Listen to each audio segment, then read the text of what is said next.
Vamos a tratar de complementar con esta presentación las excelentes exposiciones que hemos escuchado. Creo que la presentación de Gerardo nos dio una imagen, creo, muy crítica, muy holística sobre los problemas de fondo que está enfrentando la humanidad en el presente siglo. En términos energéticos, en general, yo coincido con las apreciaciones críticas planteadas. Esto fue complementado con la presentación de Miguel, quien comenzó a hablar del Ecuador. Mi presentación se va a centrar en el tema ecuatoriano. Respecto a lo que se ha mencionado hasta aquí, creo que las líneas generales que voy a presentar creo que más bien coinciden y refuerzan lo que se ha mencionado. Comencemos con el tema petrolero. Creo que es fundamental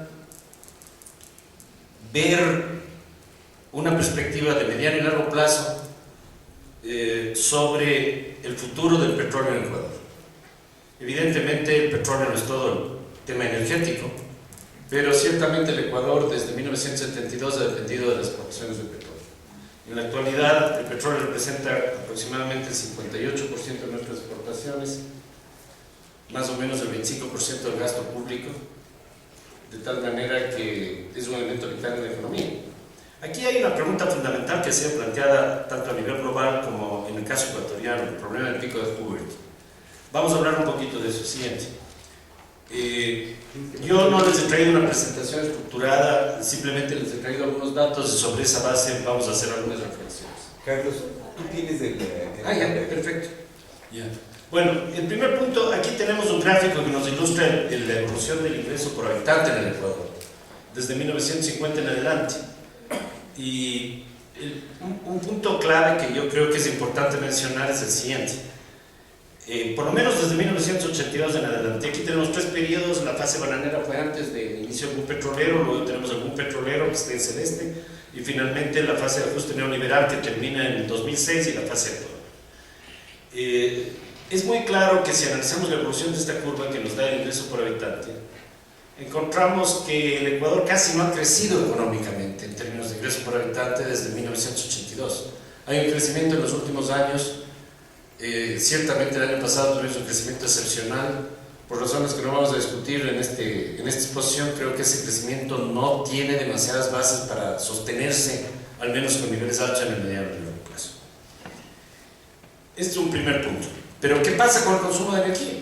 Aunque el ingreso por habitante no crezca, los datos que ya nos presentaron y algunos que les voy a mostrar, nos muestran que el consumo de electricidad, por ejemplo, en el Ecuador, está creciendo a un promedio del 6% anual. ¿Sí? El consumo de derivados del petróleo, importados principalmente, está creciendo. El consumo interno de derivados del petróleo en Ecuador está creciendo al 4.7% anual. Esto quiere decir claramente que nuestra intensidad energética no solamente que es la peor del área andina, como ya se ha dicho, sino que está creciendo positivamente cuando la tendencia mundial va en sentido contrario. Esto quiere decir que la tendencia mundial es que el producto crezca más que el consumo de energía, por consiguiente la intensidad energética del producto está declinando. El Ecuador está yendo en contramarcha. Y es un punto grave tomando en cuenta la escasez enorme de recursos que tenemos hacia el futuro. Esto nos da una idea de por qué la estructura actual es simplemente insostenible. No sé si en el mediano, en el largo plazo o en el corto plazo. Creo que hay elementos de los tres. Vamos a seguir al siguiente. Yo tengo que pasar. Bueno, aquí tenemos un poco el tema que no se ha mencionado mucho, que es el enorme costo ambiental que ha tenido la extracción petrolera en la Amazonía. Aquí simplemente vemos un mapa sobre esta mancha roja. Nos muestra la Amazonía Norte simplemente con información satelital reciente del proceso avanzado de deforestación que estamos sufriendo. Y esto es importante porque la deforestación tiene bastante que ver con el problema de las plantas hidroeléctricas, como vamos a ver más adelante. Bueno, aquí tenemos, y esto es bastante importante, la última línea declinante no es tan así. Los datos más nuevos nos muestran que la tendencia está un poquito exagerada aquí, por tanto habría que hacer una corrección. Pero esto nos habla un poquito del pico de Hoover en Ecuador. Esta es la evolución de las exportaciones netas. O sea, no estamos hablando de las exportaciones, sino de las exportaciones menos importaciones, porque este rato el Ecuador está gastando en importaciones de derivados la mitad de las exportaciones de petróleo. O sea, es un tema ya bien grave, ¿sí? Observen ustedes que alcanzamos el pico más o menos 2 años después de la construcción del OCP, cuando alcanzamos, en este caso, un valor de 120 millones de barriles. Y a partir del 2004 la tendencia es declinante. Y la tendencia declinante es cuánto es la relación entre lo que exportamos el último año que tenemos datos, 2011 con 2004. En volumen hemos perdido el 23%. Es muy importante porque no nos damos cuenta, porque todos estamos felices con los problemas del Medio Oriente y con el precio del petróleo que tuvimos hasta el mes pasado de $100 por barril. ¿Sí? Pero obviamente esto es inestable, solo en este mes el precio del petróleo ha caído un 20%. ¿Sí? Y nadie sabe qué va a pasar, puede seguir subiendo, seguir bajando. Realmente yo he visto gente que se dedica a hacer modelos matemáticos para predecir el precio del petróleo, es una de las cosas más difíciles del mundo. Generalmente se equivoca. ¿Sí? Bueno, entonces aquí hay una cosa que es clara. El Ecuador ha iniciado ya una fase declinante de su extracción petrolera. Hemos perdido en volumen un 23% de nuestras exportaciones. ¿Cuál es el futuro? Bueno, el ministro Pastor nos cuenta que vamos a aumentar la producción petrolera o la extracción, ¿verdad? Esto es cierto. Digamos, las tecnologías de recuperación mejorada aplicadas en los campos maduros del petroecuador nos pueden permitir eso. Pero las proyecciones nos indican que esto puede detener el declive más o menos por 2 o 3 años, no más. O sea que vamos probablemente a revertir esta tendencia declinante de las exportaciones, pero no de las exportaciones netas, porque no existe una política, por ejemplo, para reducir la importación de vehículos. Y si ustedes salen a la calle, no necesitan demasiados análisis estadísticos para descubrir que estamos asfixiados. Entonces, aquí hay un problema grave. ¿Cuáles son las proyecciones hacia el futuro? Primero, ¿cuántas reservas tenemos? Este es un dato bien complicado de saber porque se maneja políticamente. Hasta hace un año, el Instituto Internacional de Energía nos decía que las reservas de petróleo del Ecuador eran de 4.6 billones en inglés, o sea, no son los billones de los que hablabas tú, que se llaman millardos barriles, o sea, 4.6 por 10 a la 9, hablando matemáticamente. ¿Ya? El año pasado subimos esta cifra a 6.5, yo no sé la causa.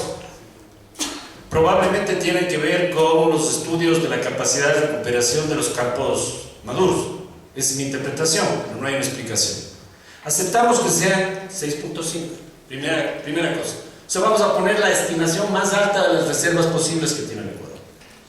Segundo, vamos a aceptar que los programas de recuperación mejorada van a funcionar muy bien en los próximos 3 años y que el Ecuador va a aumentar su extracción más o menos a un 2% anual, alcanzando valores similares a los que se dieron en 2006, y que después va a venir una declinación.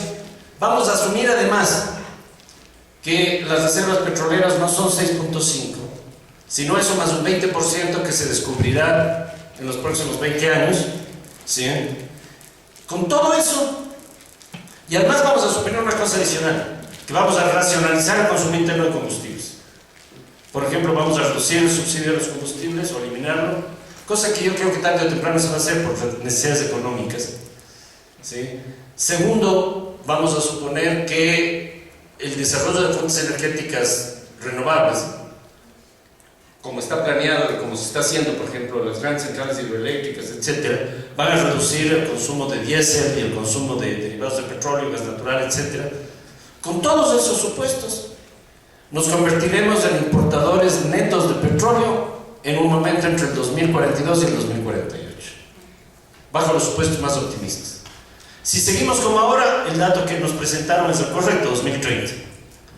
Esto quiere decir que el Ecuador ya no es un país petrolero, porque en el mejor de los casos, si comenzamos a poner políticas de preparación de larga duración efectivas, una de ellas sería, por ejemplo, reducir el consumo interno de alguna manera. El consumo interno de derivados de petróleo, les decía, está creciendo un 5% anual, alcanzaríamos eso. Siguiente. Bueno, aquí tenemos los campos petroleros. Esto es bastante interesante porque nos muestra claramente, no con modelos matemáticos, sino simplemente con proyecciones de la productividad de cada campo con datos que nos dan los geólogos, a dónde vamos. Y lo que es absolutamente claro es que hay un tobogán al final. O sea, esto comienza en el año 72, estamos en el pico de este momento, y la Miren, aquí está incluido el tema de la recuperación mejorada. Ven los campos celestes, que son los maduros, Lago Agrio, Sushufindi, Sacha y Auca. Van a tener un pico y después una caída. Ese pico y esa caída es lo que está haciéndose este rato, negociándose con empresas internacionales para mejorar la recuperación secundaria y terciaria. Pero como ven, este pico dura 3 años. Ese es el problema. Y luego, evidentemente, viene una caída dramática, ¿sí? Y muy pronunciada, que conduciría a que en el año 2026 el Ecuador tenga una capacidad extractiva equivalente al 50% del mundo. Pero este rato el 50% es el consumo interno actual. Por consiguiente, de acuerdo con estas proyecciones, en el año 2026 estaremos importando petróleo. Esta es la realidad. Yo creo que no existen demasiadas dudas al respecto. Entonces, la conclusión es que aún en el caso de que mañana comencemos a aplicar políticas altamente restrictivas al consumo interno, no vamos a pasar nuestra calidad de exportador de petróleo más allá del 2042. Esta es la situación. Ahora voy a pasar a hablar un poquito de la oferta energética desde el punto de vista eléctrico. Esta es la evolución de la generación eléctrica en el Ecuador desde 1991 en adelante. Bueno, aquí se ven dos cosas que son preocupantes. Primero, el enorme peso que tienen las plantas térmicas, de lo que ya se habló. Más o menos en el 2006, más o menos la mitad de la generación eléctrica en el Ecuador provenía de plantas térmicas, o sea, quemábamos básicamente búnker, diésel y gas, o sea, derivados del petróleo. La otra mitad provenía de plantas hidroeléctricas. Observen que no se construyeron plantas hidroeléctricas prácticamente en toda la década desde 1987. Básicamente podemos periodizar en 3 momentos esta política. Durante el boom petrolero se hizo un esfuerzo enorme de inversión para crear plantas hidroeléctricas de gran capacidad. Y el producto más importante de esa época fue Pauta Melusa, que es la planta de la que depende más o menos del 50% de la generación eléctrica nacional en este momento, o por lo menos de la generación hidroeléctrica. ¿Sí? Y se hicieron otras bastante numerosas que no voy a mencionar en este momento. A partir del inicio del ajuste estructural, el Estado perdió capacidad de invertir en eso. Hubo una política neoliberal bastante clara que se aplicó hasta el 2006, donde la inversión en hidroelectricidad o fuentes renovables fue prácticamente cero, como se puede ver en este gráfico. Pero el segundo, y comenzamos a importar energía, esa tercera línea que aparece ahí es la importación de energía de Colombia y Perú, que alcanzó en un momento el 11%. Es bastante paradójico que el Ecuador sea un importador de energía, pero eso somos en términos eléctricos. Y el gobierno actual, a partir del 2006, comenzó una política muy agresiva de construcción de grandes centrales hidroeléctricas, que es básicamente la política actual, donde tenemos Coca-Cola Sinclair y otros proyectos, Paute, por ejemplo, de gran envergadura, Paute Mazar, Paute Sopladora, proyectos en Guayabamba, Toachi Pilatón, etc. Ese es como el eje de la política energética eléctrica actual. Y el otro eje tiene que ver con la construcción de la refinería de Manabí, que permitiría que el Ecuador gaste menos en la importación de derivados en caso de que este proyecto funcione. Pero el único problema es que durante 4 años no se consiguió financiamiento. Aparentemente actualmente hay un financiamiento chino, pero de todas maneras no está muy claro si se va a construir o no. Bien, yo quisiera por último trabajar un poquito en algunos puntos críticos respecto a esta política energética. El primer problema es que es una política centrada en megaproyectos, ¿sí? Es decir, aún en el caso hidroeléctrico, el Ecuador no está planteándose una política integrada donde tenga un peso grande el trabajo con micro y mini centrales hidroeléctricas. Y esto es muy importante porque tiene un impacto ambiental próximo a cero, porque tiene un costo que en este momento a nivel tecnológico es competitivo. En muchos casos no se requiere una presa, ¿sí? Y evidentemente tanto los riesgos como los impactos ambientales son mucho menores. En el caso de Inter, que es una región que estudiamos, existe un potencial de 40 megavatios que puede ser manejado por las juntas parroquiales a base de 14 proyectos de centrales mini hidroeléctricas, como les digo, prácticamente sin impacto ambiental. ¿Por qué son problemáticas las inversiones en megaproyectos? Veamos qué ha pasado en el Ecuador. Los 2 grandes megaproyectos hidroeléctricos que ha realizado el Ecuador dos al menos de los más grandes, han creado serios problemas y tienen muy serios problemas de sustentabilidad en el futuro.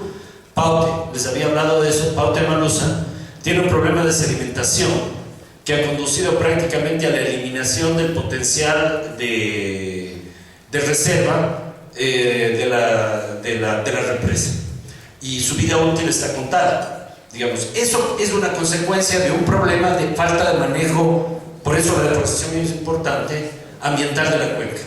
Es decir, si hace una planta hidroeléctrica, no se detiene el proceso de deforestación, el resultado es que la vida útil de la planta hidroeléctrica colapsa. Y el mismo caso ocurrió en Daure Peripa. Hay evaluaciones claras que nos indican eso. Entonces, una política centrada exclusivamente en un manejo masivo de centrales hidroeléctricas es al menos incompleta. Podrá resolver los problemas inmediatos que son más o menos importantes. Segundo, aunque parezca paradójico, yo no soy un experto en el tema, les lanzo simplemente una opinión, pero la impresión que tengo, por lo menos es una opinión nada más, es que nadie sabe qué va a pasar con Coca-Cola Superior. Está diseñada para 1500 megavatios y lo más probable es que tenga agua para 800. ¿Por qué? Porque claro que tenemos series históricas, pero eran antes del cambio climático. Segundo, Quito necesita agua. Y Quito va a tomar en el proyecto de ríos orientales una buena parte del río Quijos, que es una de las vertientes fundamentales del Coca. Entonces, o abastecemos de agua para Quito o abastecemos la central Coca-Cola Sinclair, pero no podemos hacer más cosas porque el agua no puede clonarse. ¿Sí? Entonces, desde ese punto de vista puede haber un problema. Segundo, hay una tendencia histórica bastante clara para la reducción en la lluvia de la Amazonía, y eso nos indican casi todos los modelos de cambio climático. Y esta inversión no va a ser de aquí a 2 años, sino que va a ser de aquí a 40, 50 años. Entonces, el tener series históricas desde hace 50 años sobre el río Coca no nos garantiza, porque son series hechas antes del cambio climático, en condiciones distintas. Entonces, por lo menos vamos a tener mucha incertidumbre. No sabemos a ciencia cierta cuál es la capacidad de generación de este proyecto. ¿Sí? Tercero, yo creo que hemos avanzado mucho en ese sentido, pero no podemos decir que tenemos una política integrada de manejo de cuencas.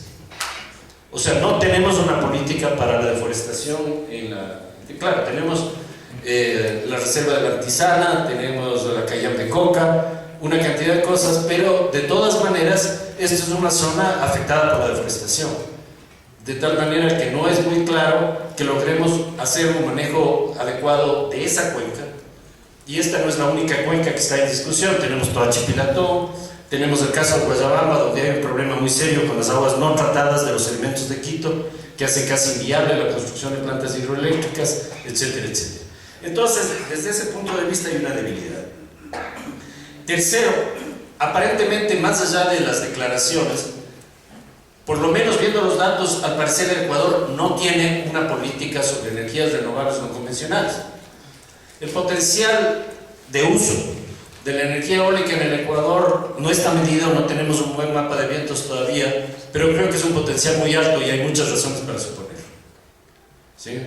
El único proyecto en el Ecuador continental que está en proceso de construcción tiene 17 megavatios y se está construyendo en este momento Villonaco en la provincia de Loja. Pero eso representa menos del 1 por 1000 de la oferta energética del Ecuador. Entonces, hay otro proyecto en Galápagos que tiene una fracción de ese potencial, que es muy pequeño, que ha tenido varios problemas, pero por lo menos se hizo. ¿Sí? Y en energía solar, el único proyecto que tenemos en marcha también está instalado en Galápagos, por las Naciones Unidas. Entonces, desde ese punto de vista, creo que una política de por lo menos corto y mediano plazo, que no toma en cuenta el potencial en 3 aspectos: energía eólica, energía solar y sobre todo también energía geotérmica. Había algunos estudios que muestran que solamente con el potencial geotérmico del Ecuador se podría cubrir la demanda nacional de electricidad. Y todavía ni siquiera tenemos estudios de factibilidad avanzados en ese sentido. Tenemos posibilidades muy serias en Chachimbiro, en el Chiles, y hay un tercer proyecto que tiene una potencia bastante grande también en Chalupes. Y desde ese punto de vista, toda la energía está concentrada en mega inversiones que, como les digo, son bastante vulnerables, y el problema es que esto no está integrado en una política energética nacional, y en eso coincido claramente con lo que se dijo en la presentación anterior. Tenemos que tener una política para reducir el consumo interno de derivados del petróleo, Tenemos que tener una política para reducir en general o mantener o regular el consumo energético nacional. Tenemos que tener una política de manejo de cuencas. Tenemos que detener la deforestación, porque si hacemos plantas hidroeléctricas y deforestamos al mismo tiempo, hay que recordar que el Ecuador tiene la tasa de deforestación más alta de América del Sur y que no hay ninguna evidencia, pese a los datos presentados por el Ministerio de Medio Ambiente, que no son serios, ¿sí?, de que la deforestación en el Ecuador haya disminuido. Entonces, desde ese punto de vista, sí hay un problema, y hay un problema relativamente grave. Entonces, en consecuencia, yo diría, hay un avance enorme desde el 2006 en adelante, porque el gobierno por primera vez ha hecho una inversión enorme en energías renovables, y esto es positivo, pero hace falta complementar esta política con una política integrada de transición hacia una economía postpetrolera, y eso es lo que no tenemos. Creo que uno de los méritos importantes de la iniciativa Yasuní TT es justamente presentar elementos coherentes y holísticos para una transición hacia una política postpetrolera, ¿sí?